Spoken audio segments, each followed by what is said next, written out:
Oi, gente, tudo bem aí? Vamos lá para a nossa aula número 4. Bom, estamos falando de hidrocarbonetos, não é? Então, eu mostrei para vocês os hidrocarbonetos de cadeias ramificadas, né? Todos os grupos de hidrocarbonetos, alcanos, alcenos, alcinos, alcadienos, as cadeias cíclicas, ciclanos, ciclenos, aromáticos. Mostrei para vocês como é que a gente demonstra a formulação e como é que a gente faz a nomenclatura, não é isso? E depois vamos desenvolver os exercícios a respeito desse assunto. Agora, gente, vou mostrar para vocês o hidrocarboneto mais famoso. Aula número 4, hidrocarboneto, petróleo. Bom, o que a gente vai falar um pouquinho do petróleo? Vamos falar um pouquinho da produção de petróleo, da ocorrência, da utilização e vamos nos ater à parte mais relacionada à ambiental, que são os problemas ambientais aí decorridos dos combustíveis, tá? Bom, como surge o petróleo? O petróleo ele surge da decomposição de matéria orgânica, restos de animais e vegetais marinhos que se decompõem e depois são soterrados. O petróleo ele aparece só no fundo do mar? Não, aqui no Brasil, por exemplo, a grande parte da reserva de petróleo que nós temos é submarinha. Agora, por exemplo, lá no Oriente Médio, o petróleo está em região desértica, não é? Só que lá no deserto do Saara, quando se fazem escavações, encontram-se conchas na areia. Isso quer dizer que provavelmente esse deserto já foi mar. Então, o petróleo ele surge da decomposição de animais e vegetais marinhos. O que é o petróleo? É um hidrocarboneto de cadeia longa, ou seja, muitos carbonos por molécula. São macromoléculas. Como é que eu defino essa substância? Líquido viscoso. O que é uma coisa viscosa, gente? Uma coisa viscosa é uma coisa pegajosa, que demora para escoar, que tem resistência ao escoamento. Tipo, eu tenho dois canudinhos, um eu coloco água, outro eu coloco óleo de cozinha. Aí eu só abro os dois canudinhos. Quantos dois líquidos escoa primeiro? A água, porque ela é menos viscosa. Qual que demora mais para escoar, para escorrer? O óleo, porque ele é mais viscoso. Tá? Então, eu digo que o petróleo é um líquido viscoso de baixa densidade. Alta viscosidade, mas baixa densidade. O que significa baixa densidade? A densidade sempre em relação à água. Você lembra que a densidade da água é 1? Isso eu posso dizer então, já que ele tem baixa densidade, a densidade do petróleo deve ser menor do que 1. E ele é substância apolar. Você lembra que ano passado vocês usaram polaridade? A água é polar. Ou seja, aquilo que é polar só consegue dissolver aquilo que é igual a ela. Então a água não consegue dissolver o petróleo. Aliás, todo hidrocarboneto é apolar. Então a água não consegue dissolver. Aí quando existem vazamentos, por exemplo, esse ano nós tivemos aquele aparecimento daquelas manchas de óleo nos oceanos aqui no Brasil, não foi? A gente estava imaginando um problema, era uma coisa muito absurda, de onde vinha aquilo, até agora não sabemos. E era um problema muito sério, porque assim, era um óleo, não sei se você lembra que as reportagens mostraram, que ele tinha uma densidade intermediária. Não era mais pesado, porque senão iria para o fundo do oceano, e também não era sobrenadante, não ficava exatamente flutuando, fica meio ali. Densidade deve ser de 1 e pouquinho, porque a densidade da água do mar é maior que 1, porque tem os sais, né? Mas normalmente quando há vazamento de petróleo, ele fica líquido sobrenadante. E qual o problema, já que ele não se dissolve, em que ele vai comprometer o ambiente aquático? O que ele vai comprometer é que, como ele é um líquido escuro, ele não vai deixar passar luz, não é?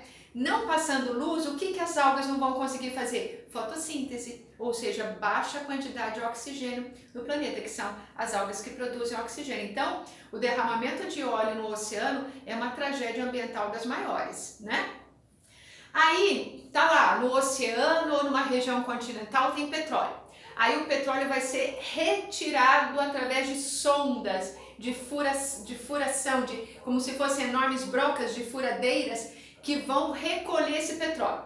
Aí esse petróleo sai dali e ele vai para uma torre de destilação, ele vai para refinaria. Às vezes você vê à beira-mar imagens na TV, na internet, de torres Aquelas torres são os locais onde o petróleo está sendo retirado. E às vezes tem um foguinho assim em cima queimando. É gás de cozinha que está queimando ali, que uma parte ele tem que queimar, porque sai tanto gás de cozinha que depois ele precisa, como medida de segurança, acaba sendo queimado um pouquinho. Então ele sai dali e ele vai para a destilaria.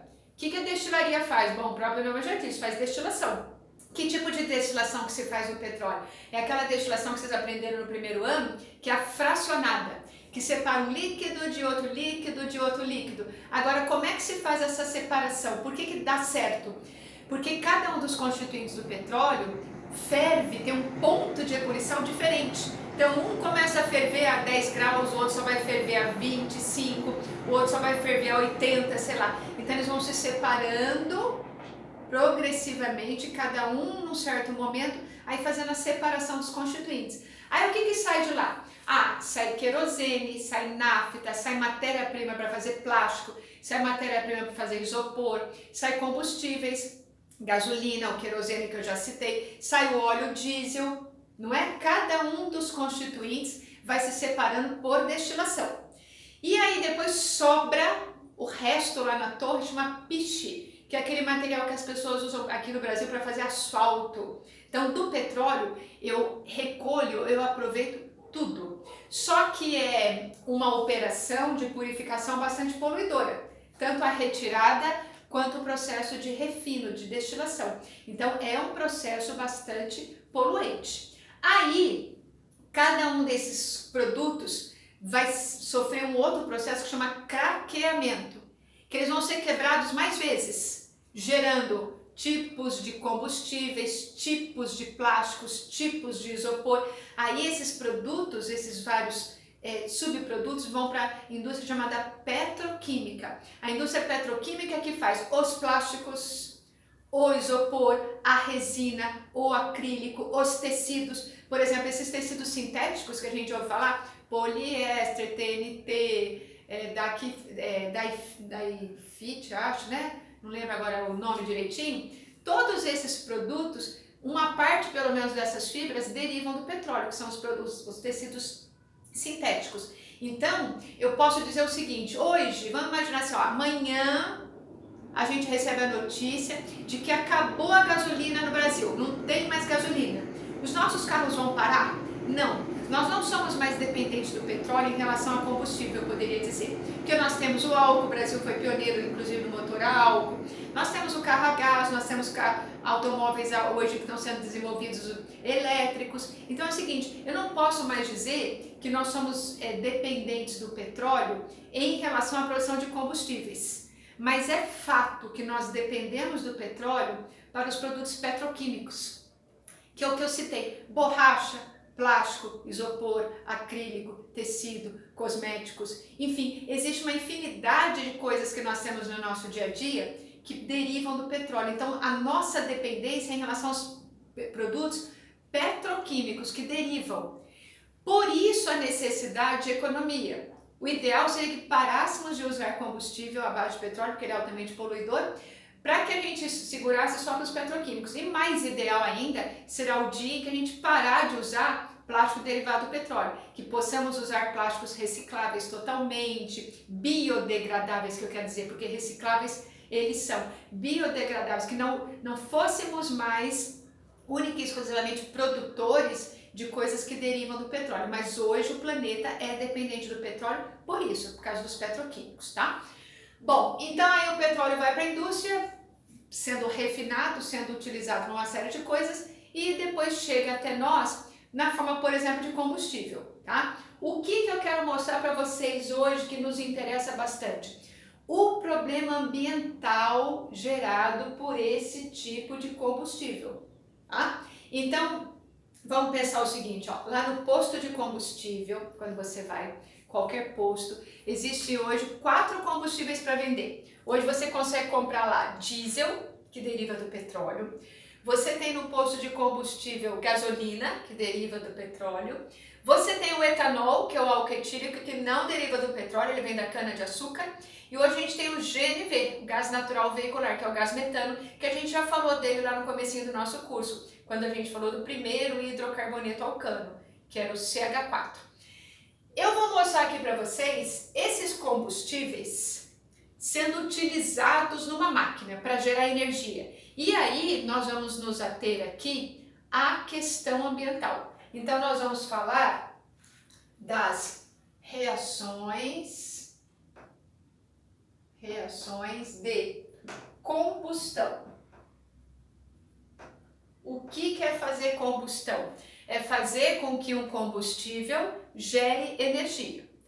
Eu vou citar aqui para vocês um dos combustíveis que nós temos e aí depois eu vou mostrar para vocês uma comparação dele com os outros todos que nós utilizamos no nosso dia a dia.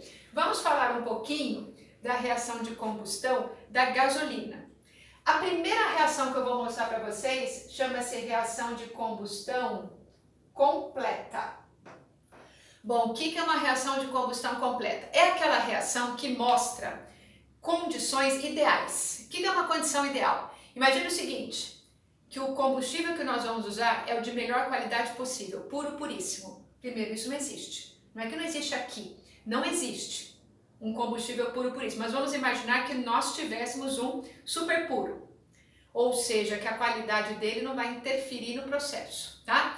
Vamos imaginar também que nós tenhamos um carro, uma máquina, um motor que esteja funcionando sempre muito bem, que também não é uma coisa que acontece sempre. E vamos imaginar ainda que esse motorista seja muito bom, porque quando o motorista também não dirige bem, dá aquelas aceleradas assim, o carro também pifa e o gasto energético é maior e gera mais poluentes. Mas vamos imaginar que tivéssemos ótimo motorista, ótimo automóvel, motor funcionando super bem e que tivéssemos combustível perfeito. E aí vamos pensar, quando eu tenho isso, eu tenho a chamada combustão completa, que significa o seguinte, tudo que o combustível tinha de energia, tudo que ele armazenava de energia, porque a energia está dentro dele, foi transferida para a máquina. Ou seja, toda a energia química foi transferida e convertida depois em energia mecânica. É o melhor dos mundos, seria o ideal, mas não é o que acontece. Mas eu vou mostrar para vocês esse tipo de combustão, que é a chamada completa, comparada com a outra, que mostra mais a realidade, tá? Vamos imaginar que tivéssemos gasolina, tá? A gasolina, você lembra disso, que a gente já estudou também em alcanos, é um octano. Octano significa 8 carbonos. E como é alcano, fórmula geral é CnH2n mais 2. Bom, se o carbono é 8, 8 vezes 2, 16. 16 mais 2, 18. Então, ó, vou representar a gasolina assim, ó, C8H18. Então, era uma vez um automóvel funcionando com gasolina pura. Aí, para ela queimar, você sabe que para acontecer aquele triângulo da combustão, eu tenho que ter 3 componentes. Fonte de ignição, que no caso é a geração da bateria, combustível e comburente. Quem que é o comburente? Gás oxigênio, tá? Aí, como eu disse a vocês, vamos imaginar que tudo aconteceu super bem, que toda a energia existente na gasolina foi convertida, e aí o carro andou e sai pelo escapamento apenas CO2 e água. E isso chama reação de combustão completa. Como é que eu definiria? É uma reação onde o produto é gás carbônico e água, sempre. Você fala, não, professora, mas quando eu faço reação de combustão, o produto é energia. Sim, só que energia não é matéria. Eu não consigo pegar um pouco de calor e colocar na minha mão e levar na balança e medir a massa do calor. Então, como a energia não é uma forma de matéria, eu não represento na equação. Eu falo o seguinte, quando eu queimo combustível, eu gero gás carbônico e água, só que a gente pensa, gera gás carbônico e água como resíduo. Na verdade, o produto gerado foi energia. Essa energia química que foi convertida em energia mecânica para o carro funcionar. Mas quimicamente falando, é assim que eu mostro a gasolina sendo usada, tá? Essa é uma reação de combustão completa.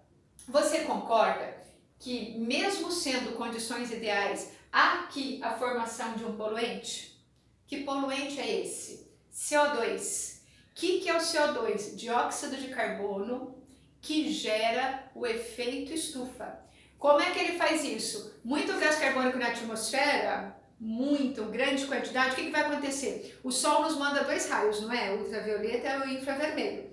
Quando os raios vêm, eles até ultrapassam a camada de gás carbônico. Só que na hora que eles chegam aqui, eles batem nas coisas e deveriam voltar e se espalhar. Só que na hora que eles voltam com menos potência. Aí o que está acontecendo? O gás carbônico segura esses raios, ocasionando naquele ambiente mais calor, que a gente chama de efeito estufa. Então, mesmo sendo reação de combustão completa, qualquer combustível gera CO2. Se gera CO2, é poluente. E isso que eu estou falando para vocês não é nem a verdade única, tem mais um pedaço ainda que eu vou mostrar, tá? Mas vamos pensar em terminar essa reação. Toda vez que eu tenho uma reação química representada por uma equação, equação são as fórmulas que a gente escreve na lousa, no caderno, para representar o processo. Para que ela esteja perfeitamente representada, ela tem que estar balanceada. E você concorda comigo que essa equação não está balanceada? Então nós vamos ao balanceamento, antes de continuar falando dela, tá? Bom, como é que eu vou fazer esse balanceamento? Como aqui eu tenho um hidrocarboneto, vai ficar mais fácil você fazer o balanceamento assim, ó. Carbono primeiro, hidrogênio e deixo o oxigênio para o final. Vejam só, quantos carbonos você vê aqui, ó? 8. Aqui só tem 1, você concorda? Nós vamos ter que a massa dos reagentes tem que ser igual à massa dos produtos. Quantidade de átomos aqui tem que ser igual desse lado aqui. Então vamos fazer. Eu não posso colocar um 8 pequenininho aqui, porque senão eu vou modificar a fórmula. Então eu vou falar o seguinte, ó. Esses 8 carbonos tem que aparecer aqui, ó, na forma de coeficiente. 8 lá, 8 aqui. Carbono tá certo. Agora vamos pensar nos hidrogênios. Quantos hidrogênios você vê aqui? Ah, eu vejo 18. Aí aqui na água tem 2, não tem? Aí eu vou pensar o seguinte, que número que vezes 2 dá 18? Aí você vai falar para mim 9. Aí eu venho aqui para o 9. O que eu já acertei? A quantidade de carbonos e de hidrogênios. Agora eu vou pedir para vocês olharem comigo aqui juntos os oxigênios dos produtos, tá? Dos produtos. Dá uma olhada aqui, ó. 8 vezes 2, 16, porque esse 8 vale para o carbono e para o oxigênio. Como eu já tinha 2, é multiplicado, tá? 8 vezes 2, 16. E aqui eu tenho quantos oxigênios? Ó, 9. 16 mais 9. Quanto dá 16 mais 9? Não precisa fazer conta não, dá 25. Desse lado eu vou ter que ter quantos oxigênios? 25 também. Só que você concorda que 25 é número ímpar? Eu não posso aqui colocar 12,5 para vezes 2 dá 25. Não posso colocar número decimal. Então eu vou ter que fazer o seguinte, eu vou ter que usar uma fração para balancear essa equação. Não se preocupem que não é nada complexo não. Só vou afastar um pouquinho aqui o sinalzinho de mais para ter mais espaço. Bom, desse lado aqui eu preciso ter 25 oxigênios, não é? Então nós vamos fazer na forma de fração. Primeira coisa, vamos colocar o tracinho aqui da fração, tá bom? Aí agora nós vamos escolher o número que a gente vai colocar no denominador, que vai ser sempre o índice que está aqui no oxigênio, ó, que é o número 2. Agora no numerador, você vai colocar os oxigênios que a gente contou do lado de lá, que eram quantos? 25. Aí você vem aqui e põe 25. Aí olha só como agora vai dar certo. Você vai fazer a seguinte conta, ó. 25 vezes 2? 50. 50 dividido por 2? 25. 25 meios de 2 são 25 átomos. Pronto, balanceamos a equação. Esta é a reação de combustão completa da gasolina. Agora, tem exercícios que falam assim para você. Faça o balanceamento desta equação usando números inteiros. Você vai falar, ih, ferrou, deu fração. Aí eu vou mostrar para vocês como é que a gente faz a mesma equação sumindo com a fração, tá? Nós vamos fazer o seguinte, ó, vou copiar de novo, ó. C8H18 era uma vez a gasolina, que se encontra com gás oxigênio, e aí através da reação de combustão completa gera gás carbônico e água, não é isso? Aí eu vi que deu fração, não quero que dê fração. Aí o que eu vou fazer? Você vai fazer o seguinte, ó, você vai multiplicar a primeira molécula por 2, só ela, sempre por 2. Aí agora você vai começar tudo de novo. Agora assim, ó, 2 vezes 8, 16. Aí você vem aqui, ó, e 16 aqui na frente do CO2. Acertamos carbonos. Agora vamos para os hidrogênios. 2 vezes 18, 36. Quanto que vezes 2 dá 36? 18 também. Acertamos carbono e hidrogênio. Entenderam? Sempre nessa ordem, carbono, depois hidrogênio. Agora vamos olhar aqui nos produtos a quantidade de oxigênios. 16 vezes 2, 32. 32 mais 18, 50. Agora deu número par. Aí agora eu vou pensar, que número que vezes 2 dá 50? Pronto, ó, 25. Sumiu a fração, tem o número inteiro. Tá? Então, esta é a representação de reação de combustão completa de um hidrocarboneto. Qual hidrocarboneto? Do alcano-octano, que é a gasolina. Tá? Então, esse é o octano, que é a gasolina, tá? Que se junta ao gás oxigênio, produzindo gás carbônico, dióxido de carbono e vapor de água, certo? Tá? Então vejam, por menor que seja o problema ambiental, a gasolina vai gerar gás carbônico. Só que isso é mentira. Só professora, você está falando mentira. Na verdade, eu estou mostrando as condições ideais e vou explicar para vocês o real. Primeiro que a gasolina não é puro C8H18. Na gasolina, por exemplo, tem enxofre. E como nela tem enxofre de impureza, no diesel também. Ao invés de sair só gás carbônico e vapor de água pelo escapamento, sai dióxido de enxofre, que faz chuva ácida, que vocês já aprenderam no ano passado. O SO2, que é o dióxido de enxofre, ele vai para a atmosfera, vai encontrar a água da chuva e vai fazer chuva ácida. Então, a gasolina não é pura, a emissão de poluentes não é exatamente essa. Essa seria uma condição ideal. Além de tudo, tem um outro agravante que eu vou mostrar para vocês, que é um outro tipo de poluente que qualquer combustível vai gerar. Tá? Deixa eu mostrar aqui rapidamente uma outra representação. Nessa partezinha aqui de cima, que eu consigo mostrar mais tranquilinho. Bom, seguinte, olha, eu falei para vocês que para que o carro funcione tem que ter gás oxigênio, não é? Esse gás oxigênio é o comburente, ele vem de fora. Quando ele vem de fora, é o seguinte, por exemplo, quando eu faço assim, ó, inspiro, quais os gases que eu inalo?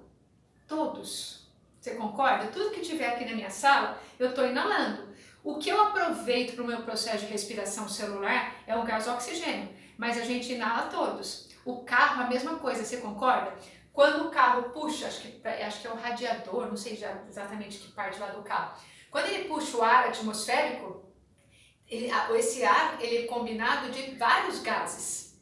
Vem todos, o oxigênio é usado, mas todos os outros gases entram nesse automóvel. Aí o que acontece? Entre os gases que chegam, 76% da nossa atmosfera, no mínimo, é gás nitrogênio. Você concorda? Esse gás nitrogênio ele vem combinado com oxigênio, com outros gases. E aí ele sai do escapamento. Ele não é usado, ele entra e sai. Então quando eu falo que sai gás carbônico e vapor de água, eu estou falando de uma condição ideal. Sai gás de enxofre, sai gás de nitrogênio. E esses gases de nitrogênio, eles saem assim, ó, NO. Duas moléculas vão fazendo NO. Aí, esse NO que sai, sabe o que ele faz? Ele fica aí no céu, passeando. Aí ele encontra gás oxigênio que está na atmosfera. Cada NO absorve meia molécula de gás oxigênio, que dá NO2. Aí esse NO2 encontra a água da chuva. Quando ele se encontrar aqui com a água da chuva, vai fazer de novo outra chuva ácida, que pode ser de ácido nitroso ou de ácido nítrico. Então, entram os gases atmosféricos, quando eles saem combinados com oxigênio. Cada NO que sai do escapamento encontra mais oxigênio, quebra a molécula do oxigênio, forma NO2, encontra a água da chuva, faz chuva ácida. Então, mesmo que o combustível fosse puro, puríssimo, haverá a formação de chuva ácida, porque há essa liberação de gases à base de nitrogênio. E você viu que eu falei aqui que cada NO absorve metade de O2? Aí sabe o que tem acontecido na atmosfera de uns tempos para cá? Ficando um monte de Ozinhos sozinhos assim, ó. Porque cada NO quebra uma molécula, daí vem a outra não quebrou, aí ficou um monte de oxigênios chamados atômicos. E aí eles estão se juntando, o que dá 3 oxigênios juntos? Gás ozônio. Você fala, que ótimo, professora. Forma gás ozônio, vai lá em cima tapar o buraco na camada de ozônio. Não vai não. esse ozônio fica aqui onde nós vivemos, também gerando um outro poluente, que chama poluente secundário. Isso é muito chique para o vestibular adora falar essas coisas. O que é um poluente secundário? Que se formou quando um outro foi emitido. Quem que foi emitido? NO, que quebrou O2 e foi formando gás ozônio. Esse gás ozônio, sabe o que ele faz? Por exemplo, ele compromete flores de praças, de ambientes. Para que serve uma flor? Uma flor é o órgão sexual do vegetal de reprodução, não é isso? Uma flor modificada por um ambiente com muito ozônio pode gerar indivíduos diferentes ou nem gerar novos seres vivos, vegetais. Então, o automóvel, qualquer que seja ele, libera monóxido de nitrogênio, que combinado ao oxigênio faz chuva ácida, ainda pode gerar excessiva quantidade de ozônio, ou seja, precisamos pensar em outras opções de utilização de combustíveis, porque aqui nós temos, agridem de qualquer maneira, a todo momento, o ser vivo, tá? Próxima aula eu vou mostrar para vocês, além desses problemas da reação de combustão, a outra combustão que existe também, que é incompleta, que é aquela em que as condições ideais não estão presentes, tá bom? Muito obrigada, gente, até a próxima!